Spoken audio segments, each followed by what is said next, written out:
సజ్జ పిండితో ఒక మంచి రెసిపీని అయితే చూపిస్తానండి. దానికోసం ఒక గిన్నెలోకి 3 కప్పుల సజ్జ పిండిని అయితే ఇక్కడ నేను తీసుకుంటున్నాను.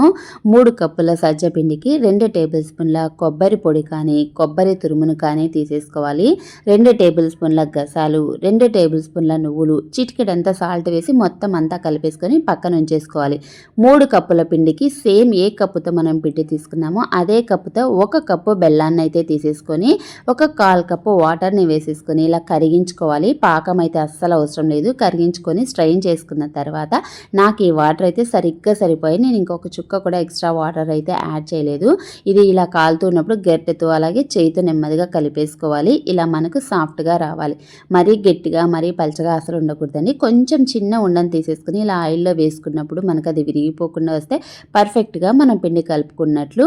మనకు విరిగిపోతూ ఉన్నట్లయితే అందులో కొంచెంగా గోధుమ పిండి వేసేసుకొని మళ్ళీ కలిపేసుకొని అసలు విరిగిపోకుండా ఉంటాయి. ఇలా ఒక వేపర్ పైన మనం ఈ బాల్ని అయితే వేసేసుకొని మనం ఏ సైజులో చేసుకోవాలనుకుంటే ఆ సైజులో గిన్నెకి వెనక పక్కన ఆయిల్ రాసేసుకొని నొక్కేసుకోవచ్చు. లేదంటే చేయితో తట్టేసుకున్న చాలా ఈజీగా వచ్చేస్తుందండి. ఇలా వేసేసుకొని ఆయిల్లో వేసుకొని ఫ్రై చేసేసుకోవటమే.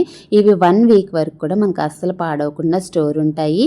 ఇదే రకంగా ఇప్పుడు నేను ఇక్కడ స్వీట్ చేశాను కదా, ఇలా స్వీట్ కాకుండా దీన్ని కారంగా కూడా కొంచెం స్పైస్ ఇష్టపడే వాళ్ళు ఉంటే కారంగా కూడా వీటిని చేసుకోవచ్చు. కావాలంటే దాన్ని అడగండి కామెంట్లో. నేను నెక్స్ట్ రెసిపీలో దీన్ని కారంగా ఎలా చేసుకోవాలో కూడా చూపిస్తాను.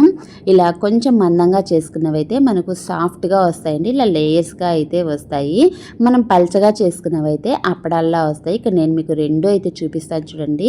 ఫస్ట్ అయితే ఇక్కడ మనం వేసుకున్న నువ్వులు కానీ గసాలు కానీ కొబ్బరి కానీ ఇవన్నీ కూడా మనకు దానిపైన చక్కగా కనిపిస్తున్నాయి. చాలా చాలా టేస్టీగా ఉంటాయి.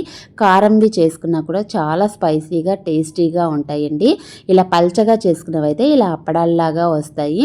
ఇది ఒక రకం రుచిగా ఉన్నట్లయితే ఇలా చేసుకున్నవి సాఫ్ట్గా ఇంకా చాలా బాగుంటాయండి. తప్పకుండా ట్రై చేయండి.